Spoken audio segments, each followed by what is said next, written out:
If you're seeing a network error in Gamma app, don't worry. In this video, I'll walk you through the quickest ways to fix it step by step. This kind of issue is usually caused by a temporary Gamma outage, a browser extension conflict, or corrupted cache and cookies. So we're going to check each possible cause in the right order. And if this tutorial helps, make sure to hit like and subscribe for more easy software fixes just like this.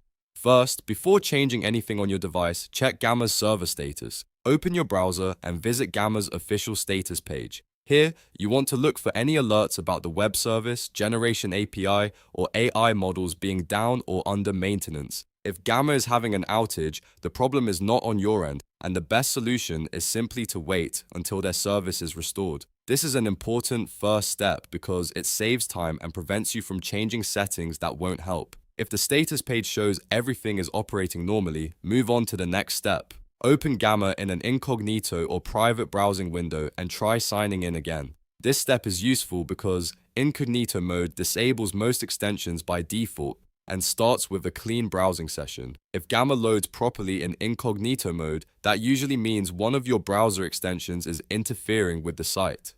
In that case, go back to your regular browser window and start disabling extensions one by one. Focus especially on privacy tools, ad blockers, script blockers, tracker blockers, and security extensions, since these are the most common causes of connection problems. After disabling each extension, refresh Gamma and test it again. When the network error disappears, you found the extension causing the issue. If Gamma still isn't working, the next fix is to clear your browsing data.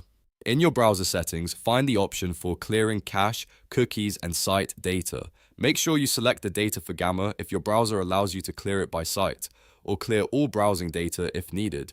Cached files and old cookies can sometimes become corrupted and prevent Gamma from loading correctly. After clearing the data, close the browser completely, reopen it, and then log back into Gamma. This gives the site a fresh start with no broken stored data interfering with the connection. If you're using Gamma frequently, it's also a good idea to keep your browser updated and avoid running too many aggressive privacy extensions at the same time, because those can trigger false network errors. In most cases, one of these steps will solve the problem. Checking Gamma's server status, using Incognito Mode, disabling extensions, or clearing your cache and cookies. And once Gamma starts loading normally again, you should be able to continue creating your presentation or document without interruptions. If this video helped you fix the problem, please hit the like button and subscribe for more quick tutorials, troubleshooting guides, and productivity tips. Thanks for watching, and I'll see you in the next one.